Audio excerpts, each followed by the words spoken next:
QS Al-A'raf ayat 41 menggambarkan keadaan penghuni neraka. Bagi mereka ada hamparan dari jahanam dan selimut api yang menutupi. Bahasa Al-Quran di sini sangat halus sekaligus mengerikan, bukan sekadar api yang menyiksa, tetapi kondisi yang melingkupi dari bawah dan dari atas. Dalam tasawuf, tadabur kalbu, ini adalah potret jiwa yang sepenuhnya terperangkap oleh dirinya sendiri. Dalam ajaran Syekh Abdul Qadir Al-Jailani, neraka tidak selalu harus dipahami sebagai api fisik semata. Neraka juga adalah keadaan jiwa yang terputus dari Allah ketika kalbu tidak disucikan, nafs menjadi tempat berbaring, dan syahwat serta ego menjadi selimut. Manusia hidup, bergerak, bahkan beribadah, tetapi seluruh kesadarannya terkurung dalam aku dan dunia. Hamparan dari jahanam, menurut pendekatan tasawuf, adalah fondasi batin yang rusak.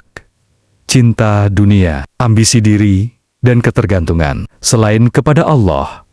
Selimut api adalah pikiran dan perasaan yang terus membakar, iri, takut, kehilangan, marah, kecewa, dan gelisah. Jiwa seperti tidur di atas bara dan berselimut api, namun mengira itu kehidupan biasa. Syekh Abdul Qadir Al-Jailani sangat menekankan tazkiyatun nafs melalui tajrid, pengosongan diri, dan taslim, penyerahan total. Beliau mengingatkan bahwa selama nafs menjadi pusat, seseorang sebenarnya sudah mencicipi neraka sebelum mati. Sebaliknya, ketika nafs ditundukkan dan kalbu diserahkan sepenuhnya kepada Allah, surga mulai dirasakan, bahkan di dunia dalam bentuk ketenangan, ridha, dan kehadiran ilahi. Tadabur kalbu terhadap ayat ini mengungkap makna yang sunyi namun tajam. Neraka adalah kondisi tertutupnya kesadaran dari Allah. Ia bukan hanya hukuman, tetapi konsekuensi. Jiwa memilih dunia sebagai alas tidurnya, maka dunia pula yang membakarnya. Hakikat Ma'rifatullah dalam QS Al-A'raf ayat 41 adalah kesadaran untuk tidak menjadikan nafs sebagai tempat tinggal. Mengenal Allah berarti membebaskan kalbu dari hamparan selainnya dan menanggalkan selimut ego. Ketika kalbu hanya beralas tawakal dan berselimut ridha, api tidak lagi membakar, ia padam sebelum menyentuh.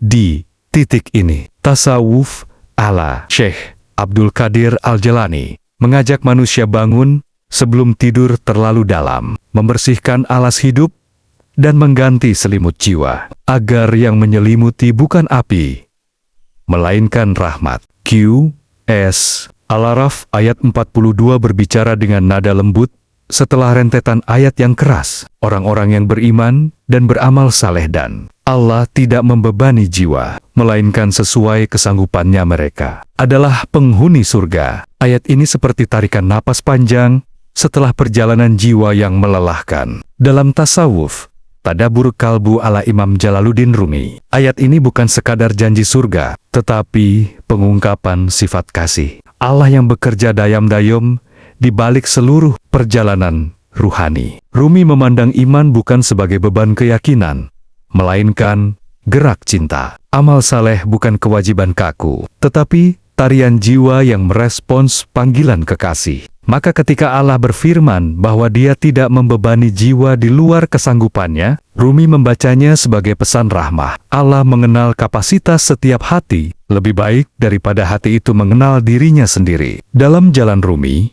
tazkiyatun nafs bukan proses pemaksaan, tetapi peleburan. Jiwa dibersihkan bukan dengan cambuk rasa bersalah, tetapi dengan api cinta yang lembut. Setiap ujian, setiap beban adalah ukuran presisi seperti api yang cukup panas untuk melembutkan besi, bukan melelehkannya. Tadabur kalbu menemukan bahwa surga dalam ayat ini bukan hadiah di ujung penderitaan, tetapi keadaan jiwa yang telah selaras dengan kehendak Allah. Ketika iman dan amal berjalan sesuai kapasitas, tanpa membandingkan diri dengan orang lain, kalbu menjadi lapang, dan kelapangan itulah taman. Hakikat Ma'rifatullah dalam QS Al-A'raf ayat 42, menurut Jalaluddin Rumi, adalah kepercayaan total pada kebijaksanaan kasih Allah. Mengenal Allah berarti yakin bahwa Dia tidak menuntut lebih dari yang mampu kita berikan, dan tidak menahan rahmat dari siapapun yang berjalan dengan jujur. Rumi seakan berbisik melalui ayat ini. Jangan takut pada jalan, karena jalan itu diukur sesuai kakimu. Berjalanlah dengan cinta, dan setiap langkah sudah berada di dalam surga. QS Al-Araf ayat 43 adalah ayat penutup dari satu perjalanan panjang jiwa. Kami hilangkan segala rasa dengki dari dada mereka. Dan mereka berkata, segala puji bagi Allah yang telah memberi kami petunjuk. Ini adalah potret jiwa yang telah selesai dibersihkan. Dalam tasawuf, Tadabur Kalbu ala Imam Ibnu Athaillah As-Sakandari. Ayat ini adalah manifestasi dari Taqi al-Ub. Dia terwujudnya kehambaan yang murni setelah tazkiyatun nafs tuntas. Imam Ibnu Athaillah mengajarkan bahwa penyakit terbesar jiwa bukanlah dosa lahir, tetapi itirot batin keberatan halus terhadap takdir Allah dan kehadiran orang lain dalam rahmatnya. Dengki adalah tanda bahwa jiwa masih melihat aku sebagai pusat. Ayat ini menunjukkan keadaan sebaliknya. Dada yang telah dikosongkan dari perbandingan, persaingan, dan tuntutan ego. Ketika Allah menghilangkan gil dengki, itu bukan karena jiwa berhasil menaklukkannya dengan kekuatan sendiri, tetapi karena Allah sendiri yang membersihkannya. Inilah inti ajaran Ibnu Athaillah. Bukan amalmu yang memasukkanmu ke hadirat Allah, tetapi karunia-Nya. Maka penghuni surga tidak berkata, kami berhasil, tetapi Allah telah memberi kami petunjuk. Dalam Hikam, Ibnu Athaillah berulang kali menegaskan bahwa amal adalah tanda pengabdian, bukan sebab keselamatan. Ayat ini menggemakan hikmah itu dengan jernih. Kami tidak akan mendapat petunjuk jika Allah tidak memberi petunjuk kepada kami. Ini adalah suara marifat kesadaran penuh akan kefakiran total di hadapan Allah. Tadabur Kalbu menemukan makna terdalam ayat ini. Surga bukan hanya taman, tetapi keadaan kalbu yang telah berhenti membandingkan. Tidak ada iri, tidak ada klaim, tidak ada keluhan. Yang ada hanya syukur karena diselamatkan dari diri sendiri. Hakikat marifatullah dalam QS Al-Araf ayat 43, menurut Imam Ibnu Athaillah As-Sakandari, adalah lenyapnya ego dalam pengakuan nikmat. Mengenal Allah berarti menyaksikan bahwa setiap langkah hidayah berasal darinya, dan setiap kebersihan jiwa adalah anugerah, bukan prestasi. Di titik ini, tasawuf mencapai keheningan paling jujur. Kalbu tenang, bukan karena telah sampai, tetapi karena akhirnya berhenti mengklaim perjalanan. QS Al-Araf ayat 44 menggambarkan dialog kosmik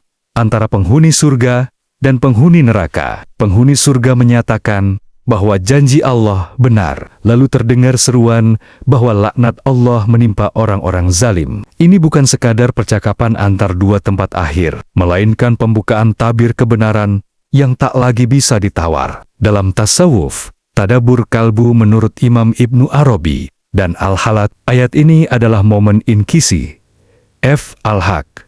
Kah tersingkapnya realitas ketika seluruh hijab ego runtuh. Bagi Ibnu Arabi, dialog ini menunjukkan bahwa kebenaran ilahi selalu hadir, tetapi tidak selalu disaksikan. Di dunia, manusia hidup dalam wam prasangka eksistensial.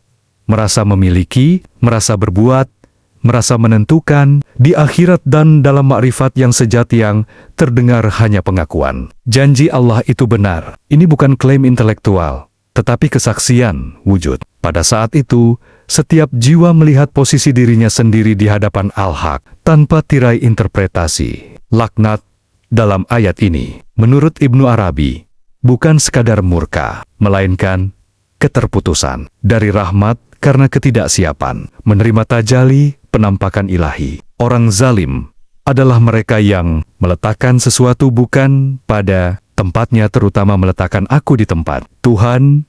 Ketika kebenaran tersingkap, struktur batin semacam ini tidak mampu bertahan. Al-Halaj membaca ayat ini dengan bahasa fana yang radikal. Bagi beliau, dialog ini adalah suara kebenaran setelah ego dibungkam. Penghuni surga tidak berkata, "Kami menang," tetapi hanya bersaksi bahwa Allah benar. Ini adalah bahasa fana, an al-nafs, lenyapnya subjek yang mengklaim. Sebaliknya, Penghuni neraka adalah jiwa yang masih terikat padaku, sehingga ketika cahaya kebenaran datang, yang terasa hanyalah keterasingan dan pembakaran. Tadabur kalbu menyingkap makna yang halus. Surga dan neraka adalah konsekuensi cara jiwa menyambut kebenaran. Ketika kebenaran datang dan ego telah luluh, ia menjadi kenikmatan. Ketika ego mengeras, kebenaran yang sama menjadi api. Hakikat Marifatullah dalam QS Al-Araf ayat 44, menurut Ibnu Arabi dan Al-Halaj,